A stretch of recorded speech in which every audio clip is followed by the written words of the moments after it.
Hello, pranksters, and welcome back to the Panic Report. And here's your host, Panic! Hey,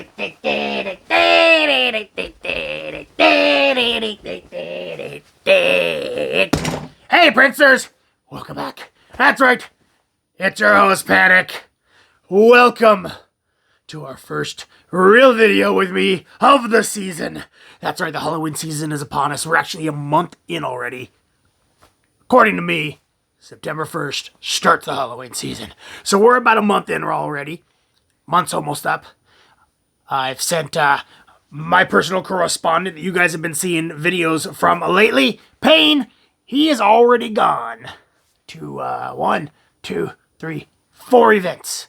There's already been to 4 events. Tonight, we're talking about the first one that he went to. And I'm going to give you my rankings on the mazes at Universal Studios Halloween Horror Nights Orlando 2021.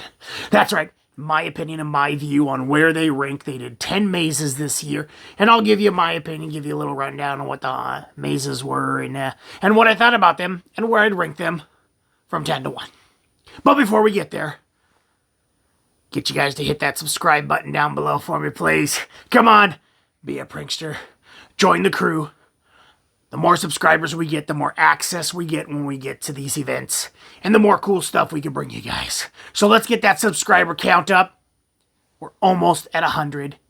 We need to pass 1,000. And I know we can get there with your guys' help. So please, subscribe down below. That's right. See that thumbs up button down there? Give it a smash.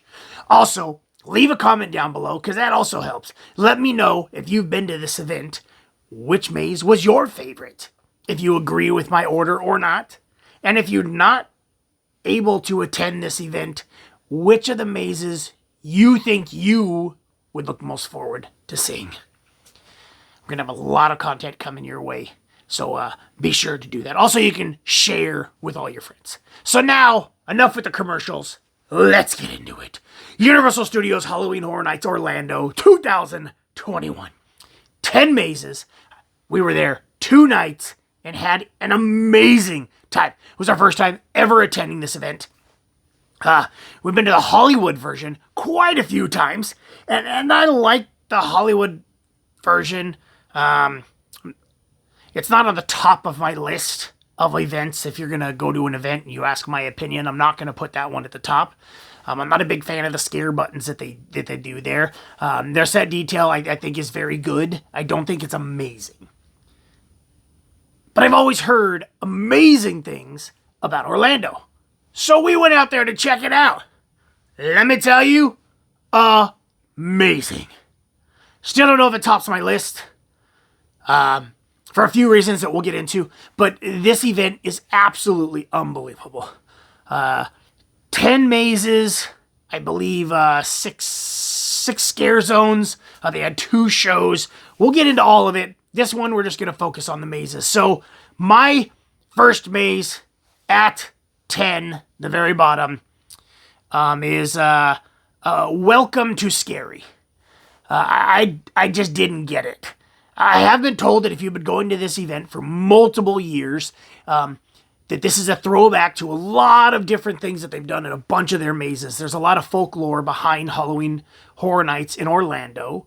It's very cool how they do their icon characters that they've been going on for years, and they all have backstories, and a lot of the haunts kind of that they've done throughout the years have all happened in Cary, Ohio, which is a real place, and I guess one of the designers used to live there, and so they've created this folklore of Cary, and this haunt was kind of a throwback to a lot of the different ones they've done in the past. So if you've been going for multiple years, you would get a lot of this more, and you'd be more excited about it. I haven't. I do know about the icon characters. I've been following them for a long time. I know all their stories, but I don't know the stories of all the rest of it. So I just felt a little lost. It was the very first maze that we actually got to go into. We started with the pre-scare, the stay and scream, I think is what they call it. And if you're already in the park, then you kind of get to stay in a little area, and then you pick which area you want to be in throughout the park, and each area has early access to whatever mazes are in their area. And so the area that we were in, we had two choices. We could do Haunting of Hill House and Beetlejuice, or we could do Welcome to Scary. We each decided to do Welcome to Scary, hoping that then we could go right over to the other two, which were Wicked Growth and Puppet Theater Captured. So we did that one first, and it's still daylight outside, and our eyes were still adjusted to the daylight. So when we first went into that maze, I couldn't see anything at all. Pitch black, entire time we were going through. Didn't see anything. My eyes never adjusted to the dark. So later on in the night, we went through again to give it another try, because I don't want to just base my opinion on something that I didn't even get to see. So we went through a second time, and I got to see everything. It just didn't make sense to me.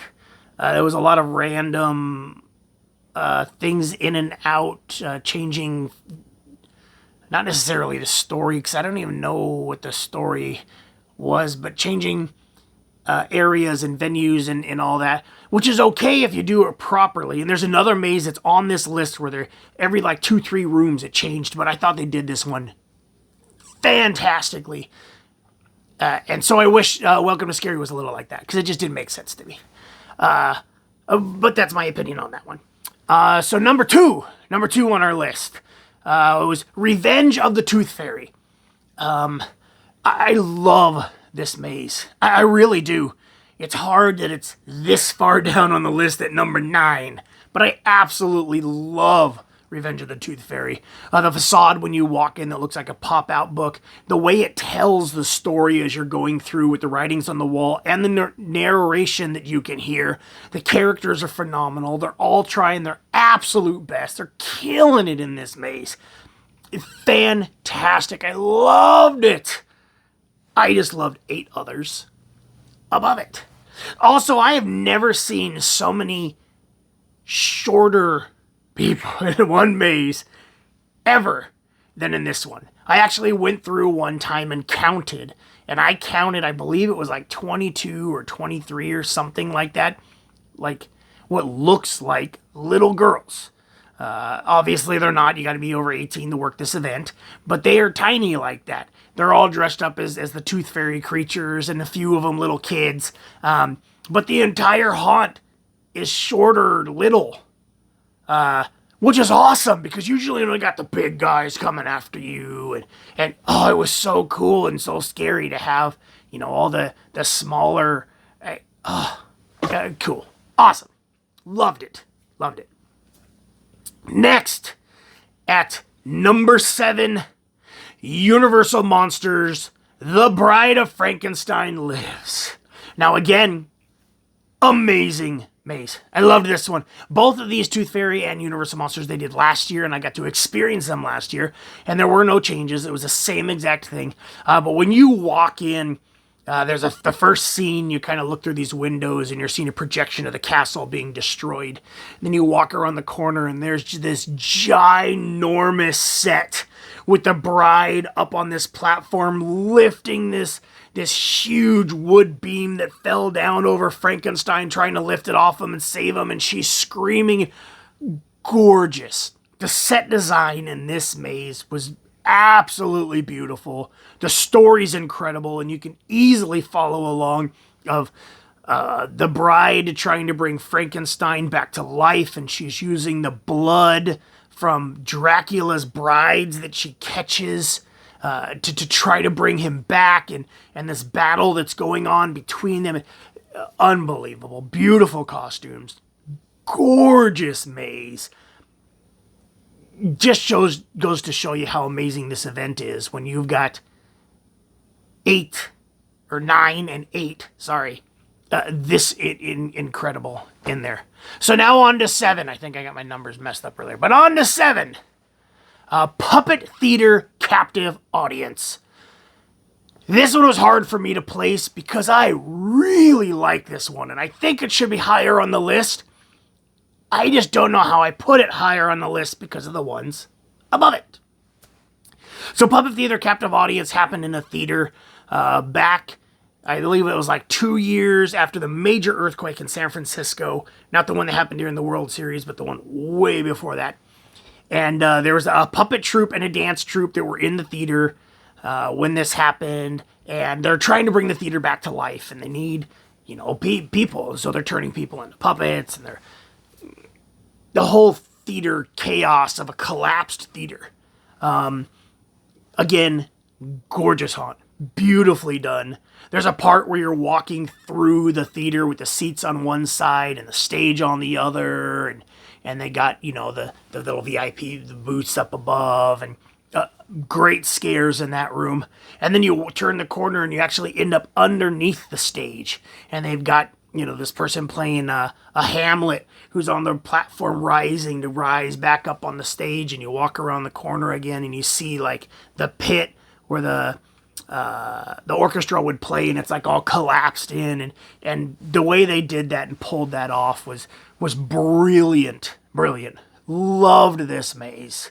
I don't know if any of the ones I've mentioned so far weren't necessarily scary, but gorgeous, beautiful detail. Loved the story that was going on. Okay, so now on to the next, which is what? 1, 2, 3, 4, 5, 6. 6. 6, we're on 6. The Texas Chainsaw Massacre.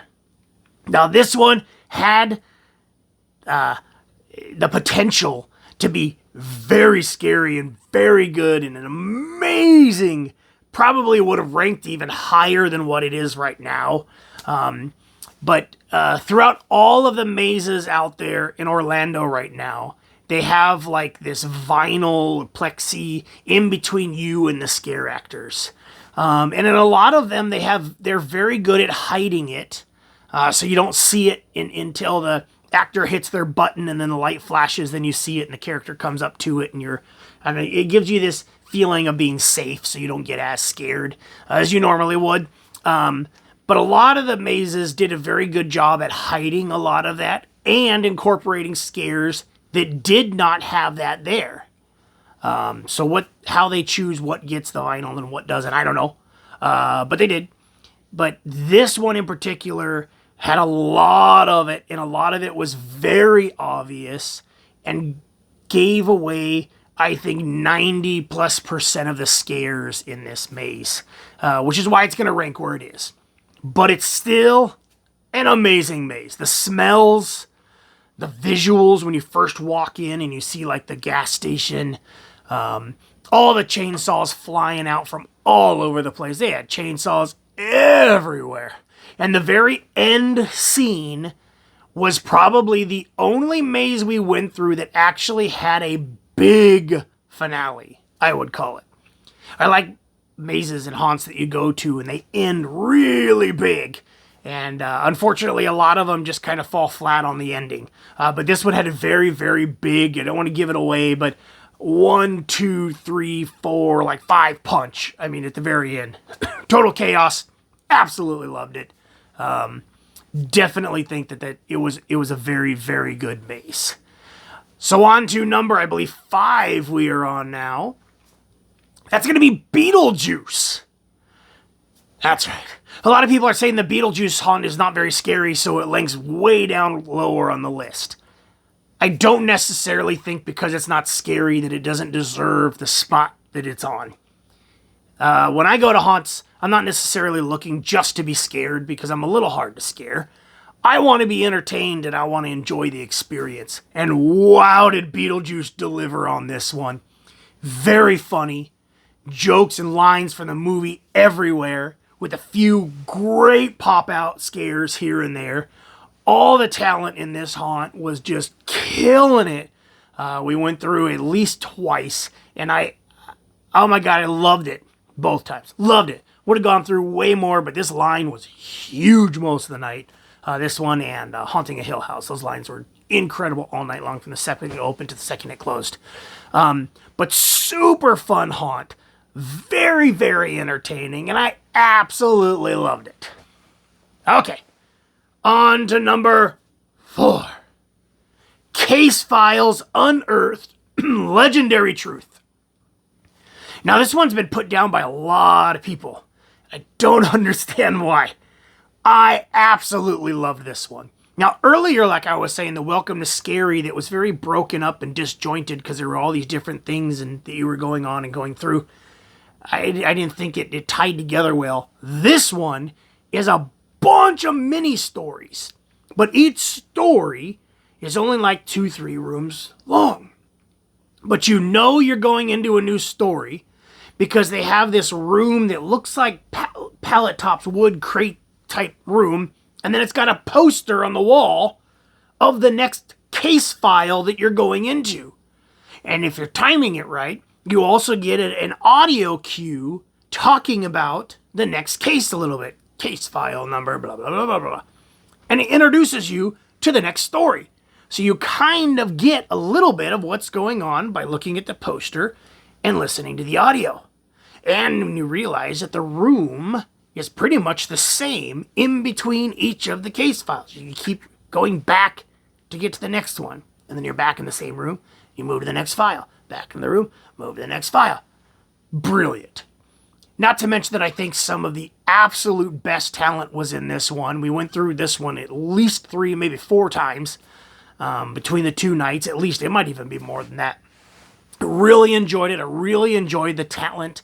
Some of the sets in there were incredible. There's like the Kit Kat Club or something club that you end up going into. But when you walk out in the alley, they've got like a 3-story facade in the middle of the maze, getting you into the next story. Amazing. I really enjoyed this one. I thought it was great. I thought the actors were phenomenal. I loved how the story jumped from one to the next, but they did it in a way that it absolutely made sense to me. So that right there was number 4. Now on to number 3, which was one of the scarier ones of the night, and that's The Haunting of Hill House by Netflix. Now this maze was absolutely gorgeous. Phenomenally well done. The facade is beautiful. And then you walk through the front doors of that big, huge mansion house, and it's missing something. We were all expecting the big room with the giant staircase, and it just wasn't there, which was a little bit of a letdown, but amazing haunt. The actors in there are incredible. They had some of the best effects in that one of any of the haunts. I absolutely loved it. Beautiful. I am not a fan of black hallways at all. Don't just put a random black hallway in the middle of a haunt just to get you from one point to the other because you didn't know what to do in the middle. So we turned this corner and there's this long, dark black hallway with just curtains. And my first thought was, oh, all of this amazing work to stick a black hallway in the middle. And then we start walking down this pitch black hallway. And you hear voices and sounds coming from the other side of this black curtain all the way down the hallway. It was amazing. Super creepy. Absolutely loved it. I was so excited that somebody did a black hallway and did something with it that made sense instead of a black hallway with half of it missing and just somebody jumping out over the top. It was just sound, but it was so creepy and so perfect. I loved it. I loved it. Okay, now we're into the top 2. Now these top 2 could probably flip spots back and forth. But because of the history and what I do know, I put one on the very top. Because I just enjoyed it every time that I went through it. But at number 2 is Wicked Growth. This is a lot of people's number 1. And I absolutely get it. I get it. This maze was beyond anything I expected to see there. The facade out front is like these pillars of jack-o'-lanterns, and then this cone of vines and jack-o'-lanterns that turn into a hallway that's nothing but vines and jack-o'-lanterns. And then you start your tour of, I'm going to call it Tour of Halloween. It is what you want to see and expect when you're going into the Halloween season. The standout scenes, there's a scene that you go into a witch's cottage and there's a witch sitting there making her potion and casting her spell, and something comes out of the cauldron and something happens on the side, and I believe her book was lighting up and doing stuff, and the witch is talking and cackling, and beautiful, gorgeous. There's another part where you're walking through a covered bridge, an old covered bridge. First time we went through, we were looking and there's like, you could see through the floor in parts, and there was this cool lighting effect down below, and I had no clue what was going on. The second time we went through, we figured out it's a covered bridge, and it's a river underneath going by, or a stream. Amazing. The effects are beautiful. The talent, unbelievable. You end up going to the Pumpkin Lord. Amazing.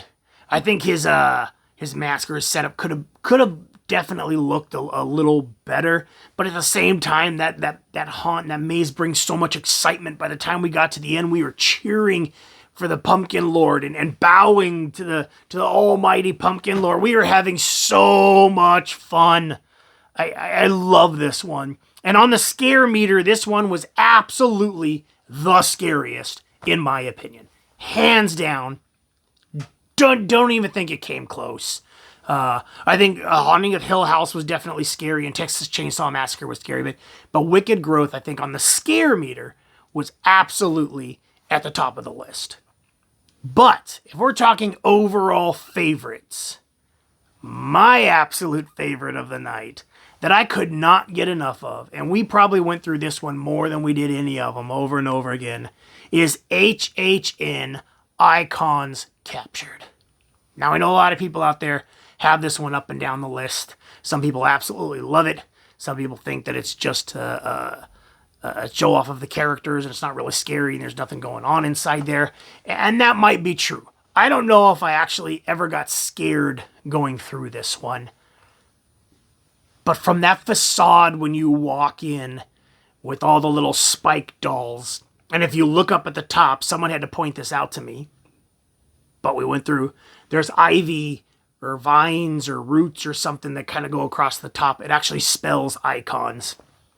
To go through and see all the icon characters that we know, that we love, that we've been following forever. Like I said, it's my first time at the event, but I know the event and I know those characters. And to see them all in the very beginning, you get introduced to them real quick. Then you go one by one through each of their little areas and their stories as they, go through, and you get to see them in their environment. And then at the very end, you get to see all of them. And one of them is the winner sitting on this throne in this ginormous throne room. And what's super cool about this one is throughout the night, I don't know how often it is, but they change who's on the throne. Like I said, that last room you walk through, there's like 2 stories of all the icons sitting there behind their little vinyl. And one of them is on the throne because they've won. And so they rotate. And so we saw, I believe, the director up on the throne. We did eventually get to see Jack on the throne, which was super cool. And there's 1 or 2 others that we saw on the throne. I don't know if I ever saw Chance. I can't remember if I did or not. I think I would remember if I saw her because Chance is my absolute favorite. Come on, look at me. Jack and Chance. Those are the 2, right? Right? But I'm going to take Jack's place. I could. But I could definitely use a Chance. Chance is my favorite. And the 2 or 3 times that you see her, whoever's playing Chance, fantastic. Perfect for that spot. And I always let them know that they were my favorite. I love Chance. But anyways, I loved Icon Captures. It was so much fun. The music in there that's going, the scene set up, the seeing the icons in their environment, the seeing who won on the throne makes you want to go back through again and again till you get to see which one you want to see up there, which is one of the reasons at the very last night we went through a couple times because one of my friends I was with wanted to see Jack up there. We hadn't seen Jack yet, so we went through and through. We saw Jack. It was awesome. So there's my countdown of how I would rank the mazes at Universal Studios Halloween Horror Nights in Orlando 2021. Again, in the comments below, let me know what you think. Do you agree with me? Would you put it in a different order? Tell me your order down below. Or if you haven't been to the event and really wanted to go, which one you were looking most forward to seeing. We'll be making some more videos coming up. We're going to rank the scare zones. There were also 2 shows. We'll probably put the shows into the scare zone video. That won't be as long because we'll go through the scare zones a little quicker. And then we have videos for the other 3 events that we have already attended this year to rank all their mazes and stuff. So stay tuned. Again, be sure to hit the subscribe button down below. That's right, that thumbs up button. Give it a smash. Comment below. Share with all your friends. Thank you for joining me, pranksters. And as always, scare you later.